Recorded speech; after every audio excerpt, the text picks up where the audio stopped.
Today's guest has a bachelor's degree in computer science from Colorado State University with a master's degree in professional accounting from Indiana University. With 15 years and beyond years of experience in corporate accounting and personal finance, her clients include retail, social media, nanny services, real estate, and trust management. She loves giving her clients confidence in their numbers so that they can achieve their dreams. She lives in Indianapolis, Indiana, with her dogs River and Mal. Please welcome Heather Hitchcock to the show. How are you? I'm great. How are you? Good, good. I'm so excited that you're here because on this podcast, we have talked so many times about how you need your team of people, whether you are an experienced business owner or just starting out. So I'm excited that you're here because there's so many things that I think you're going to be able to help all of our listeners with.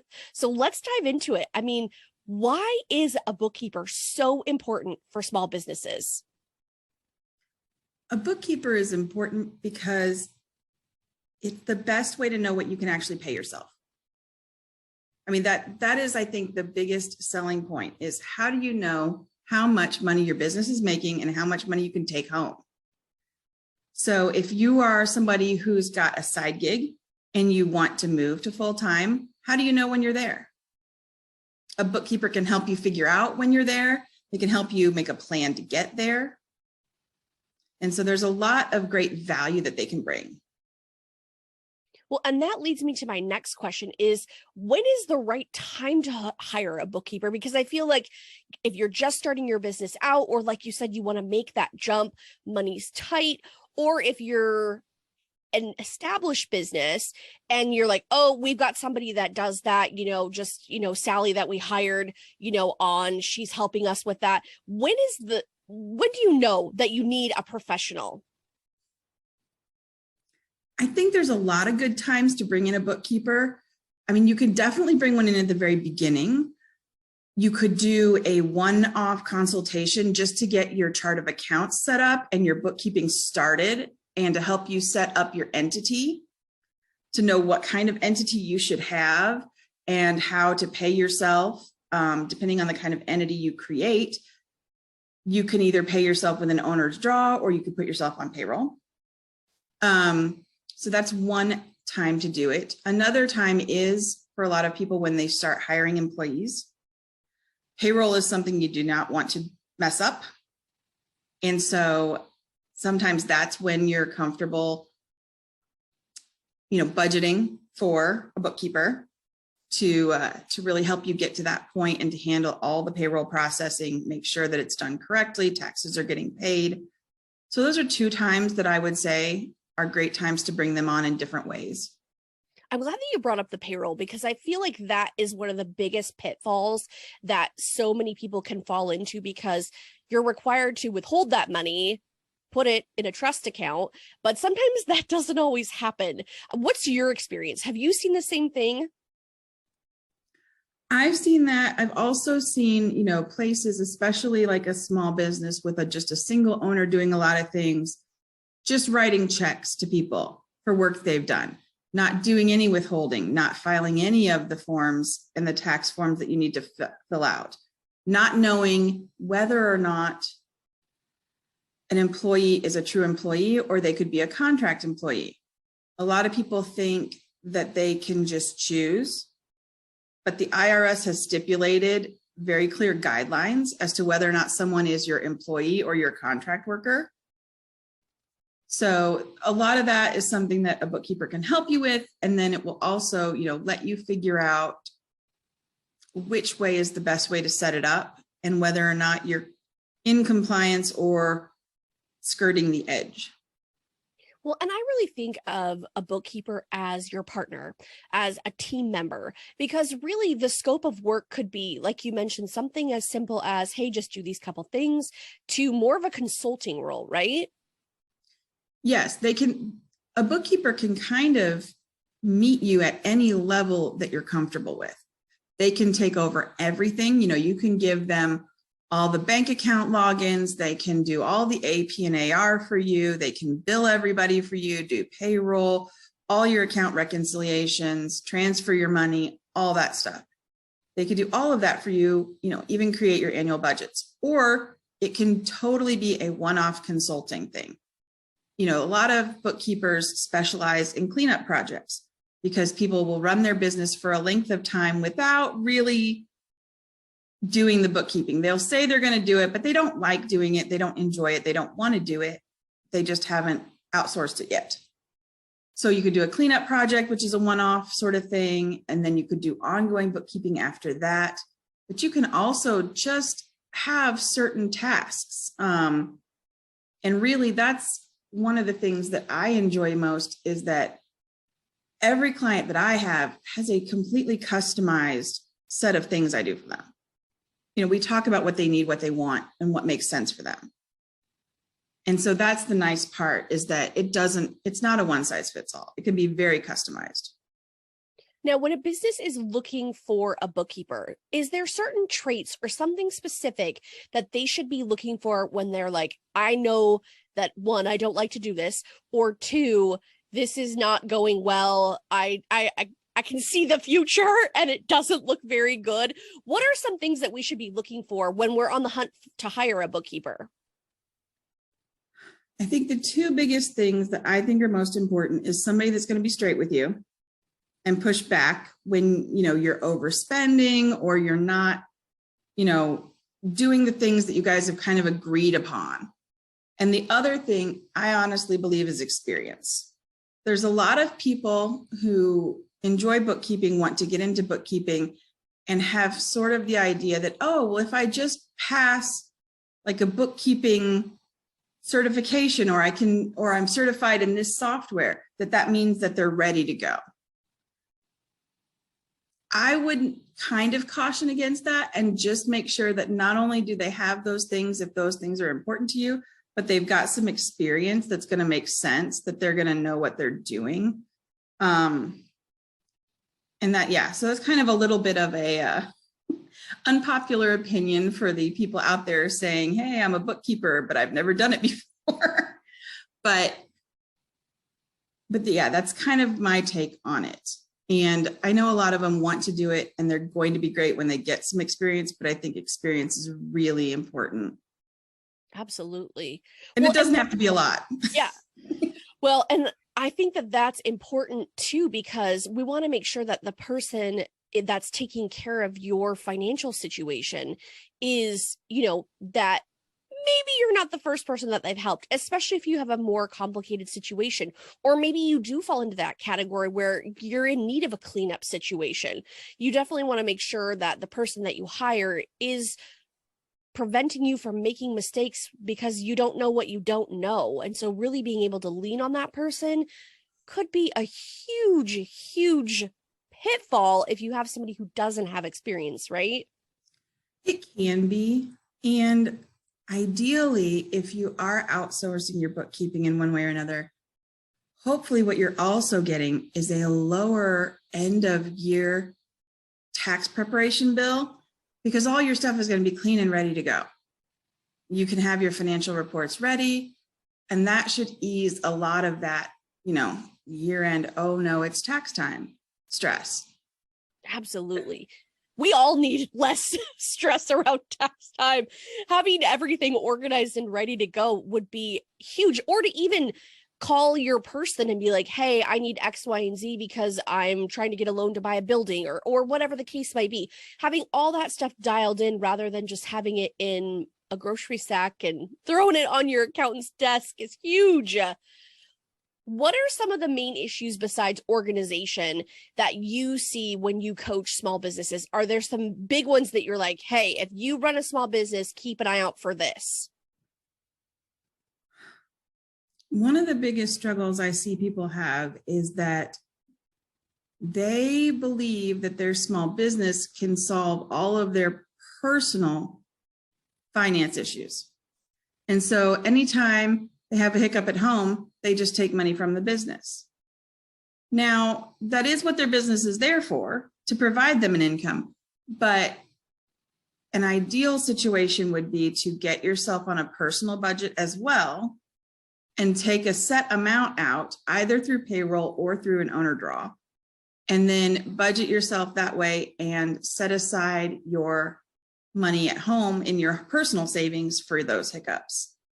The other thing I see is that they do not plan and save for their business taxes. Because your business is going to have to pay taxes. And if you're a sole proprietor, you're going to pay it through your taxes personally. But that money still has to be there either in your personal savings or your business savings. And a lot of times what I see is people they either don't price themselves or their products well enough to cover what they need to operate and pay taxes, or they're just not in a strong enough business position yet. Like they're just not making that much yet for whatever reason. And so that's one of the things I see that really trips people up is they think they're kind of making it throughout the year. And then they hit the end of the year, they start to do their taxes and they're like, oh, I owe a lot of money, but I don't have any money to pay these taxes. So you really should be setting aside probably about 25% of every dollar that comes into your business as tax. Just the money you're going to have to pay. Like that's not really yours. If you charge $1, you're really only making 75 cents. And that's a really good habit to get into in the beginning, is just setting that money aside and tucking it somewhere where you can't access it. So if you do get into a pickle in your personal life, you're not just like, oh, there's a pot of money over there I can grab from, because that money is not yours. It's earmarked for something completely different. Now, when we're hiring a bookkeeper, let's say that we found somebody that we liked and we're like, okay, we're going to move forward. What are some systems or controls? I'm not sure if that's the right word, but what's a way to protect ourselves as a business when we're working with another person, because we're releasing all of our financial information over to them. And if we've not chosen the right person, that could really be detrimental. So your bookkeeper should have insurance for one, and you should probably check on that and just make sure that they do. Errors and omission insurance is pretty standard. And if you're a bookkeeper and you don't have it, go get it. So that would be the first thing. But the other thing is just make sure that they're explaining everything to you. If there's something you don't understand, ask the questions, have the meetings with them. Don't turn over everything to them and then just walk away. Make sure, come back and check and make sure that every month, you're going through the profit and loss statements, you're going through the balance sheet, you're going through all the transactions, at least if you need to, or something, makes sense, doesn't make sense.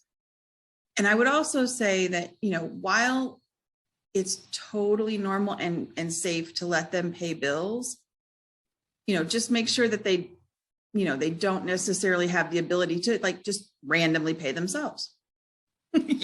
Just keep that part for you to do. Well, and making sure that you probably have a system of checks and balances, so that way, if someone does do something like that, you can catch it right away.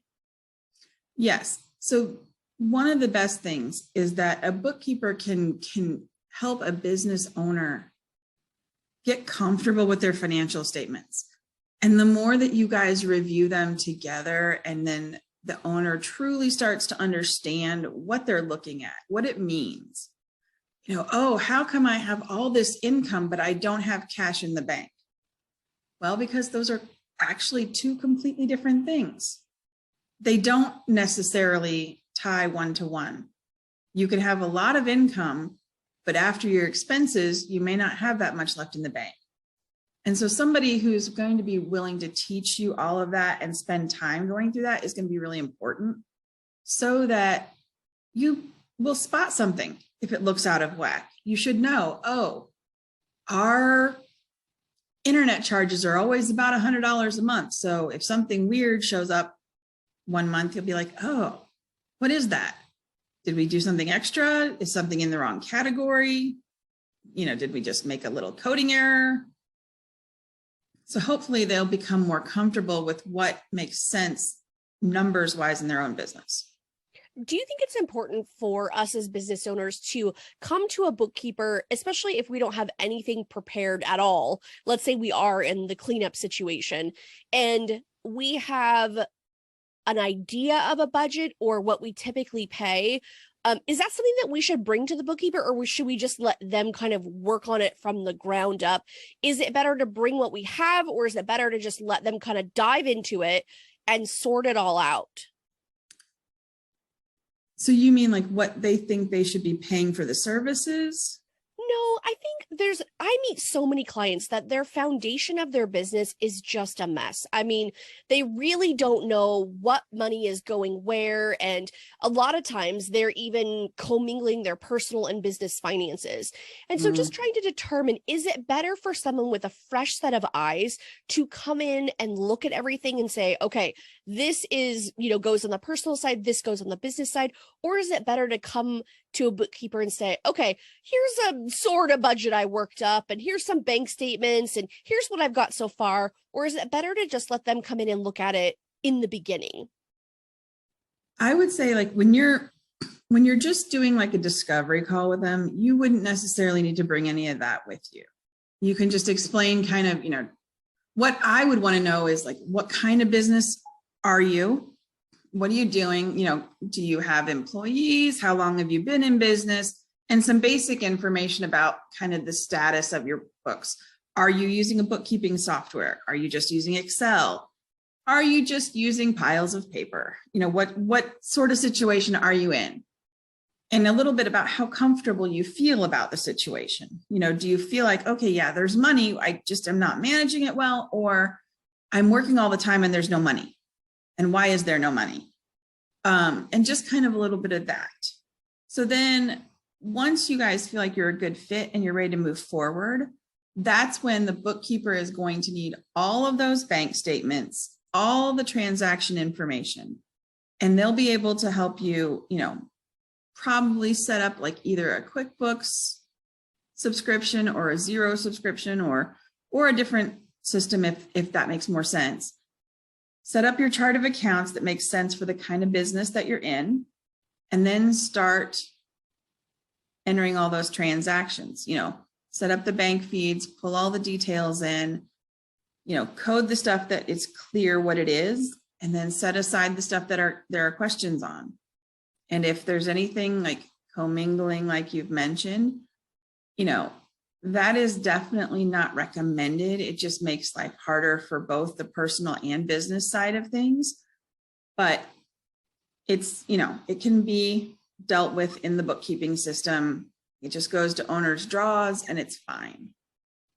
I like that you shared part of your process with us, because I think kind of deep diving into how everything works gives us a better idea of, what we're potentially looking at. And I know that I probably know the answer to this question is going to be yesterday, but when is the right time to find a bookkeeper? Like, if you are listening to this podcast and you're like, oh my gosh, that's me, like hand up, like I've got to get this sorted out. When's the best time to hire someone? I mean, is it like now, or is it, after I've just filed my most recent tax return? When's the best time to get that stuff all put together? Usually I would say if you're a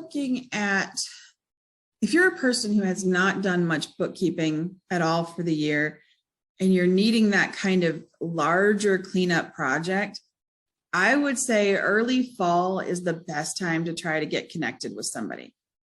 Cleanups can be really time consuming. And even if a bookkeeper has capacity to do it, you need to leave enough time for them to start, get the easy portions knocked out, have the questions, meet a few times, tweak things, review things, and make sure that everybody's comfortable with where it gets before they hit, holiday and tax season time, because that's just going to get a lot harder. So unfortunately, if you're in a position where you need all that kind of work, but it's already, mid-March and you need to do it for the prior year, it's going to be hard to find someone with the capability and time to do it. And if they do take it on, I think you're going to end up paying a premium for it at that point, just because they're really going to have to put a lot of extra time and effort in to get all that done by the deadlines that are needed.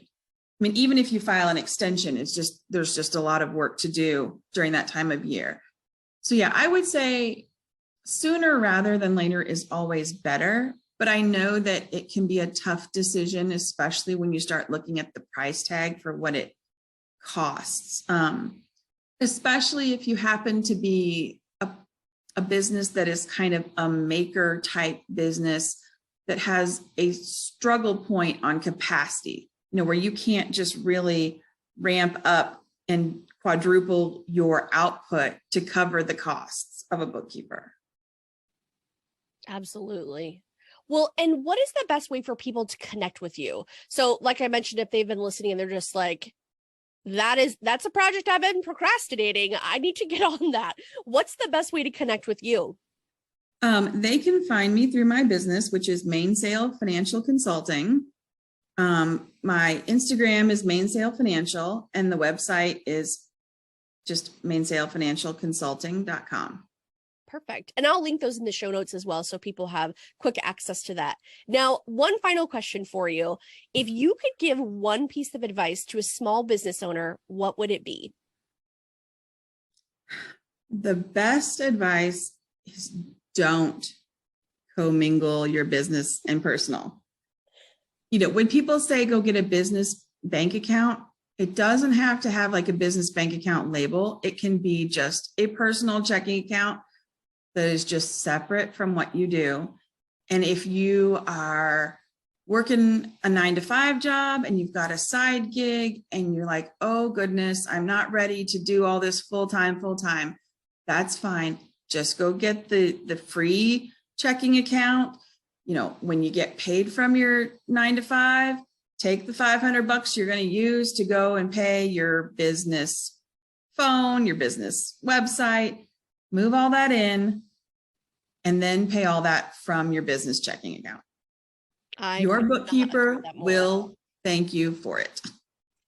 And I think it's going to be less stressful too, because then you'll be able to know, okay, if I'm looking at this bank account that's separate, it's all my business expenses versus all my personal expenses. I think that's one of the easiest things that small business owners can do to really change their relationship with their bookkeeper and their accountant, because it just makes things so much easier. Yes. It will save everybody headaches. And it doesn't mean that everybody will be perfect and that a transaction won't slip through one side or the other, but it will make that the exception rather than the rule. And it'll save you time and money later if you ever need to find something, or if you're at the point where you are moving, to a monthly bookkeeper and have some cleanup work. It will just be a lot more cost effective for you in that way. Absolutely. Well, thank you so much for spending time with us today. There were so many good things we covered, and I know that people really struggle with this stuff. So I'm so glad that you were able to spend time with us and help kind of clear the fog on so many of these different things. It was a lot of fun for me too.